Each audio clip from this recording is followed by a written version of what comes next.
Boom! What's up, everyone? Welcome to Simulation. I'm your host, Alan Sakyan. Super excited to be talking about the top 5 reasons why we are in a simulation. This is an epic conversational topic that I love so much. It's a great thought experiment. All right, let's jump into it. All right, first point, the universe can be broken down into code. This means algorithms, this means scripts, this means from the basic mathematical and constant principles of the way that we can understand how things operate on a universal code-based level. So as I think about things, I think about them in this sense. I think about them in this crazy sort of description of our reality in a mathematical codified way. And it really helps me understand how this is in fact a simulation. And so it's a very exciting way to perceive things. And I can give you some more of these interesting sort of algorithms and scripts. Here's one, for example, the way that atoms move, the way that cells move, the way that their innards, their inner protons and neutrons and electrons, the way that the mitochondria and the RNA and the DNA, ribosomes, how they all work together inside of an actual cell or an atom. And this is one of the complexities that can be broken down into algorithms, into scripts. Guess what else can? We can as well. Humans and civilization can be described through algorithms and scripts. Here you can see a red light means stop, a green light means go, one of the easiest algorithms to follow and understand. Another algorithm that we see here is, for example, you have motor vehicles, and you have the way that the engineering and the design behind a motor vehicle and an internal combustion engine or electric engine actually work.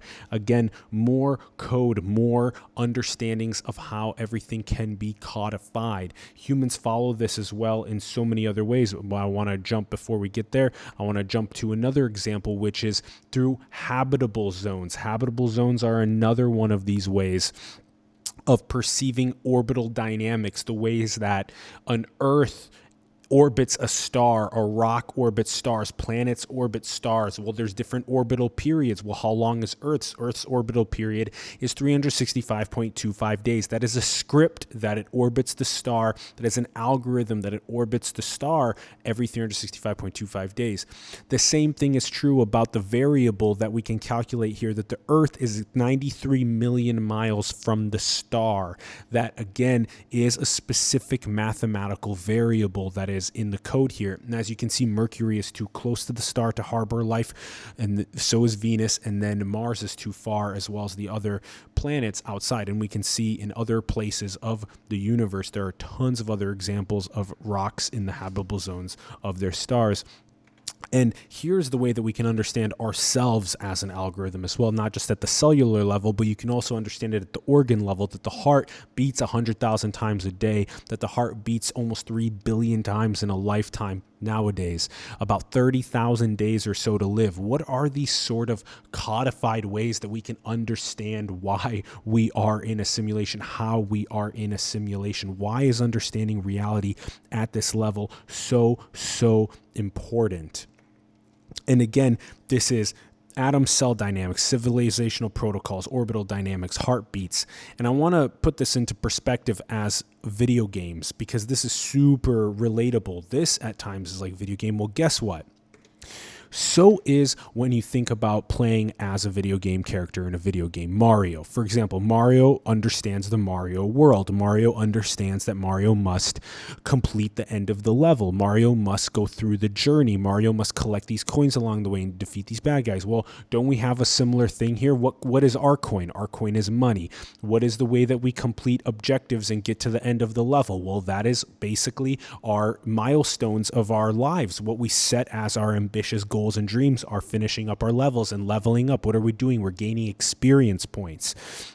What's another good example? Pac-Man. What is Pac-Man? Pac-Man understands its Pac-Man world, where Pac-Man must go and collect these individual items that feed it food, that level it up, that gain its experience points. When it takes one of these objects that it knows, it's now understood the algorithms, that it takes one of these larger objects and makes it immune to the monster's attack, and it can go and consume the monsters for extra points and for extra time to be able to consume food. Again, it's being understanding of the variables of your world, of the code of your world. Another great example, Lara Croft and Tomb Raider. In the game, you're completing quests. You're now in these realities that are basically completely indistinguishable from a reality. We're getting there. These games are getting very close to indistinguishable, where it actually looks like you are the character in the game in this place in the world achieving these quests. Again, knowing your environment, knowing where you are in the map, knowing what your inventory is. Isn't that the same thing? Knowing what your bank account is your inventory. Knowing what furniture you have in your house is your inventory. Knowing what messages you have in your inbox is your inventory, right? These are the ways of understanding our world in a codified way that gives us a deeper, better understanding of the world that we live in broken down into code. All right. So let's go on to point 2. Point 2 is that we are each playing a character role in the big story of a game. We were just giving you the examples of Mario, of Pac-Man. We were giving you the examples of Lara Croft and Tomb Raider. Well, what about us? What about us and how we are each playing a character role in this big story called life? All right. So when we think about it that way, we actually gain a very interesting insight, because we realize that there have been so many other video game characters that have played in this story of reality. Here's Martin Luther King playing his role in propelling the civil rights movement. This is one of so many video game characters that have made a profound impact on civilization. There have been 100 billion humans that have lived and died before us today, each taking their own character role in this big story, in this big game that we're playing together. Each one of these humans that you see, even in this picture there, has their own unique role in the story. Just like you and I have our own unique roles in the story, that we are characters in this big game. And all of these 100 billion characters have had unique stories. Some of them have been the first ones to pioneer creating the airplanes that we now use every single day, creating the antibiotics that we use every single day, creating the internet and the cellular infrastructures that we use every day, making it ubiquity in food and water and electricity and education and healthcare, all these things that we take for granted that we don't express gratitude for. These people leveled up their characters in the story and gained these experience points in these specific skill levels and attributes of engineering or math or science or art or history or language or whatever they ended up pursuing education and building and helping other people with. So building that value, leveling up your character is so important, and you can level up in a bunch of different attributes. Here is what we do now. What we do now in our 2019 mentality and as we move in the next couple of decades is we're making these social profiles. And in these social profiles, we can do things like have profile pictures, have likes, have banner photos, share. We can share with our friends, share with our audience. We have messages, right? How is this not like a character that's running around in a game that has its own little inventory bag and has its own messages and can edit their profile, edit their appearance, what they're wearing in the game, all these different types of things. This is such a profile page to a video game character.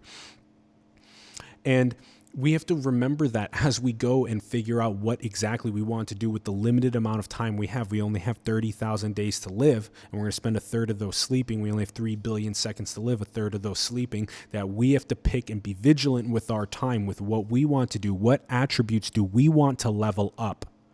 This is the most important thing, is to be vigilant with our time, vigilant with our attention, and pursue what brings us the most self-actualization, the most meaning in our lives. It is completely up to us to be able to figure that out for our individual selves, meanwhile also taking into account the betterment of the collective simultaneously. And we must not forget as we do this that another one of the ways to perceive things that really accelerates the way that we think about things is this big history perspective.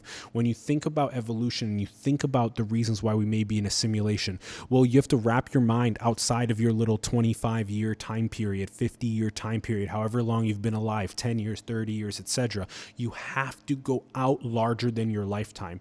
You have to go back to what it was like not only living 50 or 100 years ago, but to the roots of civilization, to 10,000 years ago when agriculture was started, to over 100,000 years ago when we were discovering language and we were discovering art and we were discovering ways to communicate with each other past just these grunts, that when we discovered the basic ways to survive and communicate and collaborate on a communal level, that when you look at that, then that's still just a drop. That's only 100,000 plus to a million or so years ago. Then that's only when humans evolved from chimpanzee. Prior to that were dinosaurs. Prior to dinosaurs, prior to the asteroid collision, prior to that was the explosion of life, the single cell to multi-cell organism evolution of life. And even prior to those 4.5 billion years was darkness and some light. Darkness and some light. Some stars evolve, some planets evolve, some life potentially evolves, but we didn't have life here on Earth. So you got to realize this big history perspective that this simulation is so old, that the simulation is 13.8 billion years old, and it's so old that it's so hard for our minds to wrap around how old the simulation is. And we'll get to why this is also extremely important in a little bit. Remember, take yourself out of this short life out into this longer time period of the simulation. All right. And again, when you immerse yourself into these different time periods, like 10,000 years ago, when we're first making agriculture, when we're first using fire, when we're first planting wheat, rice, grains, etc., when we're first domesticating animals and helping us, first making pottery, first making clay, first making these homes and really sitting down, and these weapons, these tools that we were using, that it gives you a deeper perspective into how we got to where we are today and how that can totally be seen, again, wrapping your mind outside of the short-term thinking. We are one. We not only evolved from just the evolution on this planet 4.5 billion years ago, but we don't, there is no life that has been seeded that we've discovered outside of Earth. So all these humans that have evolved from all different places in the world, all different cultures, all different languages, all different styles of living, are all from humans. We're all from evolution. We are all humanity, and it's time to play and behave like we are all from humanity. And we have to figure out how to best do that together. We have to have the right discourse. We have to put together the right resource flows and protocols, frameworks, trust-based frameworks, eradicating malevolence and violence, and figuring out we are one here on Earth. This is a crucial way of understanding how we're in a simulation. We all life seeded from Earth. So what Fermi filters can potentially be in place that are going to stop the life from moving forward? Okay, if you want to retain the seed of life, you got to move through these Fermi filters. The dinosaurs got hit by a Fermi filter. They got hit by an asteroid, which stopped them from progressing. Well, guess what? We had 2 instances in just the Cold War where we almost had mutually assured destruction and died. And it's because of Vasily Arkhipov and Stanislav Petrov in 1962 and 1983. And that's the reason why we are here today, because those 2 stopped mutually assured destruction from happening in the Cold War between Russia and the United States. We have to be more vigilant with the way that we can mitigate existential risk. And that existential risk is not just nuclear now. Now it's artificial general intelligence. It's continued to be asteroid issues. Now it's biotech warfare as well, neurotechnology warfare. We have to be very, very vigilant to make sure that the life can continue on Earth. Otherwise, our character roles in this entire big story of 100 billion humans evolving here will disappear. And so it's very important for us to realize how to get past these Fermi filters and overcome them. Okay, that was point 2. We are each playing a character role in this big story of a game. All right, point number 3. Point number 3, tweak the variables in the code. Understand how to design universes. So what would actually happen if you went and started tweaking the math and tweaking the physics? What would that look like if you could tweak the code of the universe. So here you see the Big Bang, you see what happened after the Big Bang and how it ended up evolving all of these galaxies, and then how it evolved all these solar systems and where life is now evolved in just this one rock on the star that we know of. And how would it have changed if you could change the math and the physics? What if the gravity on Earth wasn't 9.8 meters per second squared? What if it was different? What if the molecular composition of water wasn't 2 parts hydrogen, 1 part oxygen? What if the proximity of the Earth to the star wasn't 93 million miles? What if it was only 50 million miles? And what if the star was a little bit dimmer so that it could still evolve life? How would it evolve if our Earth wasn't 8,000 miles in diameter, but only 4,000 miles in diameter? What if it was 16,000 miles in diameter? So again, tweaking the math, tweaking the physics, tweaking all of these different variables is so important. And going even further and saying, well, what if we program math and physics to be completely different before the Big Bang? So that's the universe design question at a deeper level. Is what happens when you change the mathematical constants, the speed of light? What if you altered the speed of light? What if you altered E equals mc squared? What if you altered force equals mass times acceleration? What if you altered these equations that we govern, these mathematical constants that govern the way that our universe has evolved and our math and physics evolve? So this is an interesting way to analyze the way that the trajectories of civilizations that flourish would be different. So what would it look like if we weren't DNA and if we weren't carbon-based beings? What if we weren't like this? What if we were different? If we were coded differently, not in HTCs and Gs? What if we were coded in something else? What if it wasn't a double helix in nucleotides? What if it was something else? What would that look like if we weren't carbon-based? We didn't have these weird eyes where you could see someone's soul. We didn't have these weird organs of a heart where we put food inside of one end of our gastrointestinal tract and then it went and digested inside of us for energy that the sun grew on Earth, and then we pooped it out the other end. What if things were designed in other ways? These creatures behaved and looked in other ways, different perception, eyes, touch, skin, feel, taste, other things. Think about that, because that is what it means when you sit at a whiteboard and you design a universe. That is universe design. What would it look like if you were completely at a whiteboard and you could pick whatever you want to design a universe? Then you could command your own style of a game, your own universe design, your own simulation. How would you simulate a reality? What would you do in the math and physics? What would you do with the art? How would you paint and illustrate this simulation to potentially awaken? How would you see these beings that would then awaken and become conscious of the fact that they are in some sort of a universe that you've designed? So again, think about this at a whiteboard, pre-Big Bang. How would you design a universe completely different than these rocks orbiting these stars and these DNA-coded carbon life forms? Think about that. That's a fascinating thought experiment. Challenge yourself to think about universe design, civilization design, and the design of this life that would emerge, and how would it emerge with these whiteboards. I love letting the imagination run free, letting creativity run free like it wants to be. And that's why we must raise the standard of living around the world so people have their basic needs met, so their imaginations can be unleashed to the fullest potential, so their creativity can flourish. We need that. All right. So again, that is tweaking variables in the code. That is designing universes. Remember that. Universe design. All right. And then we move on to point number 4 in the top 5 reasons we are in a simulation. Point number 4.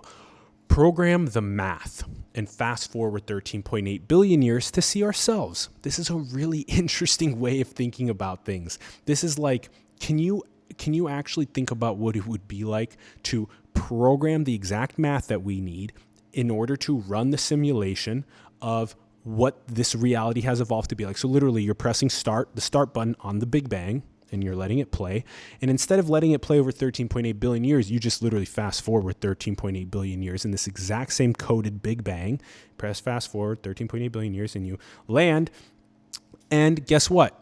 you see exactly where civilization is at now on this rock orbiting the star. And you see it exactly where it has, where there's a US and there's a China and there's a Russia and there's a Middle East, there's an Africa, there's South America, et cetera, et cetera. There's GDP and there's creativity and there's these DNA coded beings, et cetera. You could see all of that happen. You could even stop at the 66 million years ago mark, and you could watch the asteroid hit the dinosaurs. Because again, you are literally observing the evolution of the Big Bang because you programmed it to come to this point 13.8 billion years later. You programmed it a certain way, and then you press start, and then it went. Okay? So now the question is, what would be the computational requirements that are needed? Do you need quantum computing? Do you need nuclear fusion? What do you need? Because I find this to be very interesting. Quantum computing is an interesting field that may be able to help us greatly with projects like extremely complicated simulations. Nuclear fusion is another one of those things that may be able to help us. That's what the star does all the time to provide energy to the entire solar system, and what all of the stars do to shine all the light on us and their rocks at night. To us, we can see it all at night.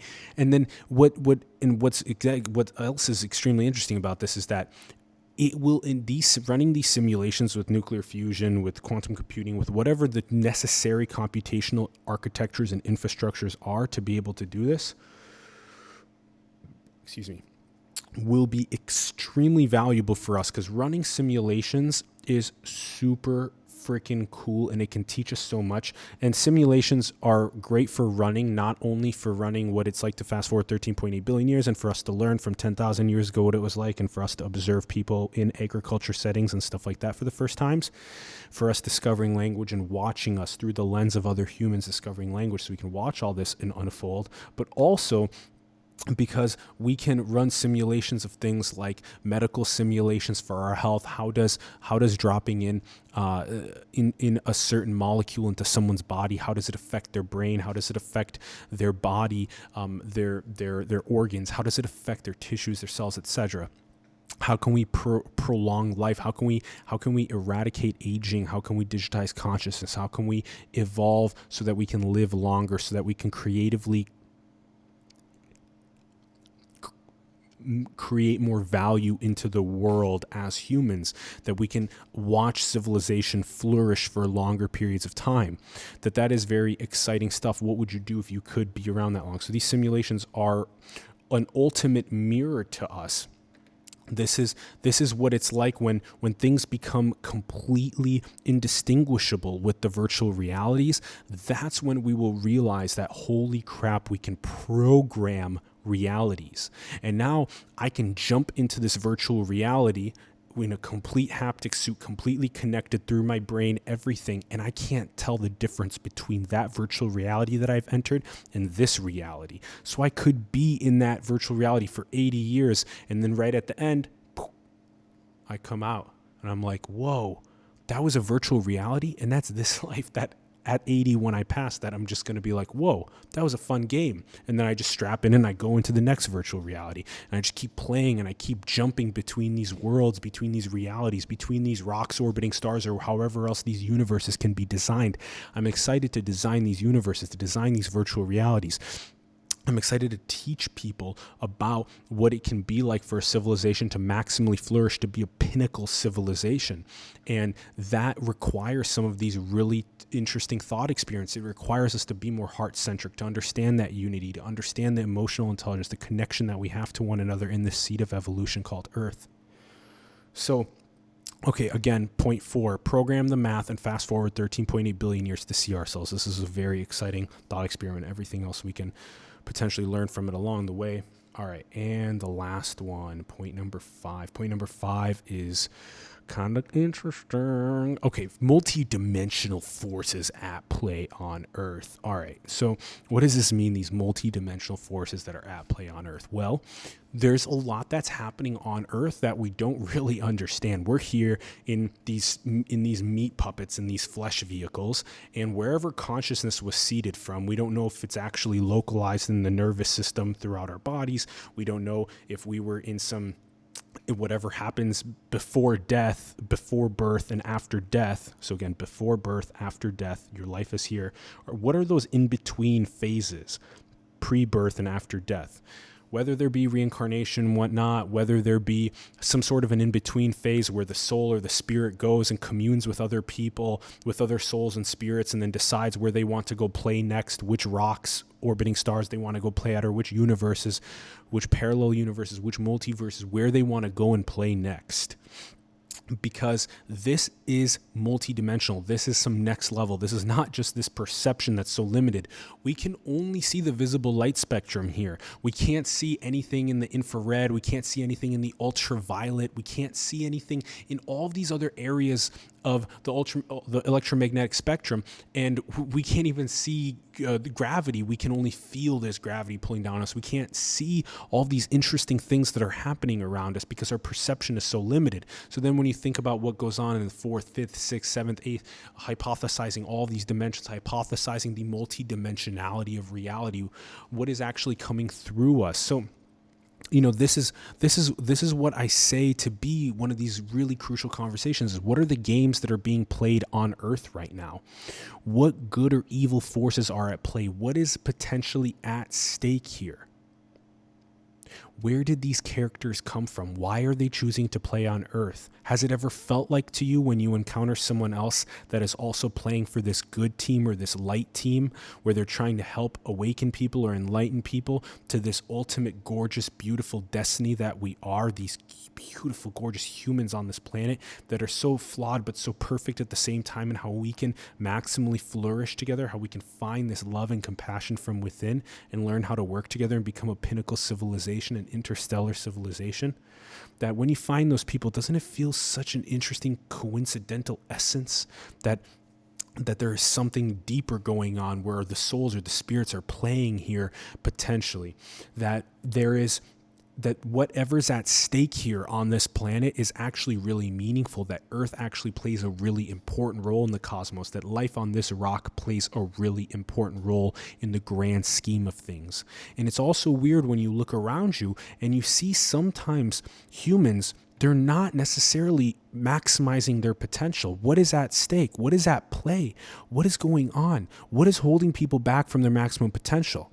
What is happening? What forces are coming into play on Earth that are seemingly sucking the life force out of people through these rigged political and economic systems that don't necessarily maximize the catalyzing of the most optimal flourishing of a civilization, but rather exploit and extract from the way that humans behave so that certain ones can suffer and other ones can flourish. So what are those negative forces? What are those evil forces at play? How can we eradicate those parasites? How can we maximize the flourishing of all? How can we figure out how to commune with the harmony of nature and the harmony of the universe and prosper? So these are these interesting multidimensional questions about the forces that are at play and how we can best figure out how to move forward. Are there non-playing characters on this planet? Are some of the souls or spirits fractaling out into different bodies simultaneously? Why does it feel sometimes when you go really deep into meditation or really deep into psychedelics or really deep into communing with the infinite that you can feel like you are you and everything at the same time? All other humans, all other beings on the planet, all other lifetimes that you've lived or experienced. Why does it feel like you're everything all at once? All right, so this is the top 5 reasons why we are in a simulation. This has been very interesting to explore with you all. Let's go ahead and go through a highlight one more time on all of these. All right. 1, the universe can be broken down into code. It's so crucial to understand this first principle: math, constants, equations, formulas, algorithms, scripts, the way that cells or atoms work, the way civilizations work, orbital dynamics work, even your heartbeat, how that works. Thinking about things from the perspective of a Mario or a Pac-Man or a Lara Croft, understanding their game and knowing how to level up your character in the game. And that's the second point. That is, we are each playing a character role in the big story of a game, and that we must know how to maximize our own potential in the short time that we have in this 30,000 days time period. We have to know what attributes we want to level up and level up those attributes. We have to know that we all evolved from one union with nature here on Earth, and that we have to overcome these Fermi filters, these existential risks that are in place. And next is this tweaking these variables in these code and playing around with the math and the physics and the trajectory of civilizational evolutions to know how to design new universes as well, to play around with what it would be like to have a complete whiteboard and be able to play with art, math, and physics to design whatever else pre-Big Bang. How would that civilization, how would those evolve? Again, not necessarily rocks and stars and DNA-coded beings, but other completely different things. Think about that, challenge yourself, and design those things and release them to the world, because it's really exciting and it's an awareness expanding thought experiment. Let the imagination run free. 4, program the math and fast forward 13.8 billion years to see ourselves. This is so crucial. If you can program a simulation with the code of what we had here in the Big Bang that we've experienced, and fast forward 13.8 billion years, people can become awakened and realize that this is a simulation because we just ran the same simulation. We are seeing ourselves.